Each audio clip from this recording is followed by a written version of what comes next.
નમસ્કાર મિત્રો, પર્દાફાશમાં ફરી એકવાર સૌનું સ્વાગત છે ને હું છું ભૂપેન્દ્રસિંહ રાવલ.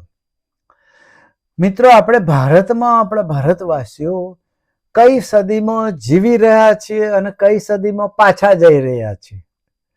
હવે એવા બનાવો જાણવા મળે છે અને જોવા મળે છે વિડીયોમાં અને બધા સોશિયલ મીડિયા ઉપર, તો આપણને એમ થાય કે આપણે 17મી 18મી સદીમાં પાછા જઈ રહ્યા છીએ. હાલ આપણે જીવીએ છીએ 21મી સદીમાં, 2026 એટલે 21મી સદી ચાલી રહી છે.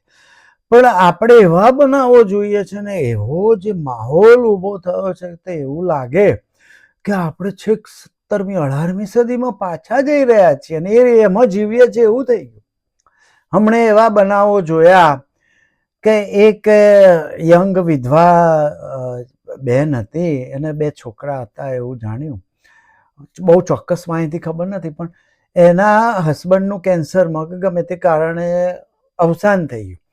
તો એની નણંદ અને એની સાસુએ એનું પરાણે મુંડન કરી નાખ્યું અને એને કાઢીએ મૂકી એના 2 છોકરાઓ સાથે.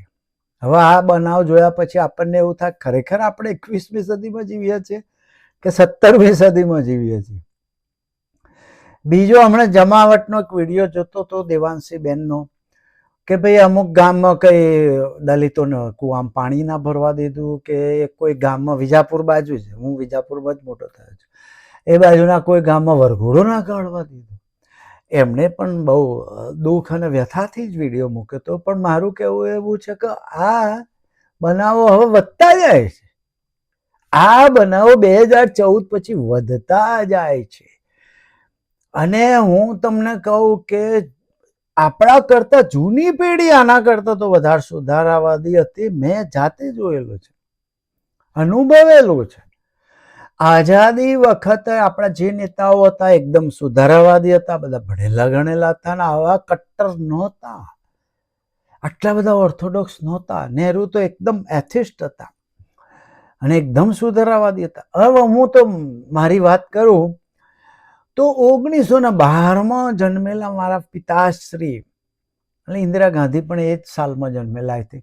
હવે એ મારા પિતાશ્રીને એમના જે મિત્રો કહો કે કઝિન કહો, જે કહો, બધા ભાઈઓ જ હતા.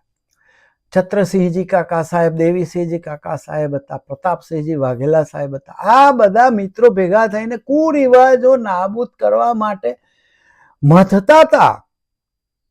અને એ જમાનામાં વિચાર કરો, 1912માં જન્મેલા એટલે કેટલી જૂની પેઢી કહેવાય. તો એ જૂના જમાનામાં જ્યારે રોવા કૂટવાના અને છાતીઓ કૂટવાના અને વાળ ખેંચવાના એવા બધા ભયંકર રિવાજો, તો પ્રેત ભોજનના રિવાજ હતા.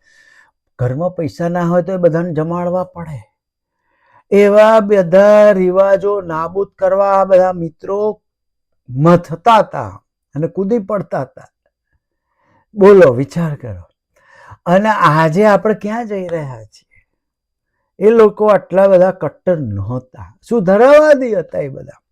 હવે આ એક દીકરીનું મુંડન કરી નાખ્યું એની નણંદ અને સાસુએ, અને એમ કે તું વિધવા થઈ છે એટલે મુંડન કરવું જ પડશે. વિચાર તો ખરો, ક્યાં જઈ રહ્યા છે આપણે? ઇવન આપણા પિતાશ્રીઓ વધારે સુધારાવાદી હતા એવું કહી શકો તમે. હવે હું તમને એક દાખલો આપું કે 1985માં, એટલે લગભગ 41 વર્ષ, 41 યર્સ પહેલા મારા પિતાશ્રીનું અવસાન થયું. ત્યારે અમે અમારા મધરને મુંડન કરાવવાની મનાઈ કરાવી દીધી હતી કે અમારા મધર મુંડન નહીં કરે. અને મારા ભાભી સાહેબ હતા મોટા, એ નર્સિંગ સ્કૂલમાં પ્રિન્સિપાલ હતા અને એકદમ સુધારાવાદી હતા. એટલે એમણે પણ એ વડીલ તરીકે જાહેર કરી દીધું કે બા મુંડન નહીં કરાવે. અને અમે બધા ભાઈઓએ પણ ટેકો આપી દીધો કે મુંડન નહીં કરાવે બા. 1985માં અમારા મધરે મુંડન નહોતું કરાવ્યું. આજે 102 વર્ષથી હજુ મારા મધર જીવે છે. હવે તમને મારા જ ઘરનો એક બીજો દાખલો આપું. પણ મારા વાઈફ 2017માં એમનું અવસાન થયું ત્યારે એમને ખબર હતી કે હવે હું લાંબુ નહીં જીવી શકું, એવું એમને અગાઉથી ખબર પડી ગઈ હતી. તો એમણે આઈપેડમાં અને ડાયરીમાં લખીને ગયા હતા કે મારા દીકરાઓ કે કોઈ પણ મુંડન કરાવશે નહીં અને કોઈ પણ વિધિ વિધાન કરશે નહીં. એ દાસ્તિક હતા. જુઓ તમે, એ આસ્તિક હતા, હું નાસ્તિક હતો. એ બિલીવર હતા, ભગવાનમાં માનતા હતા, હું નોન બિલીવર હતો. પણ છતાં એ લખીને ગયા હતા કે હું આ વિધિ વિધાનમાં માનતી નથી. કોઈ પણ વિધિ વિધાન 12મા 13મા ફલાણા ઠીકણા કશું ગાયના પૂછડે પાણી રેડું કશું કરતા નહીં. અને મારા દીકરાઓ કે કોઈએ પણ મુંડન કરવાની જરૂર નથી. વિચાર કરો. અને આપણે ત્યાં વિચાર તો કરો. મને નવાઈ લાગે કે તમે એક સ્ત્રીનું એને બળજબરીથી એની ઈચ્છા નથી મુંડન કરી નાખ્યું.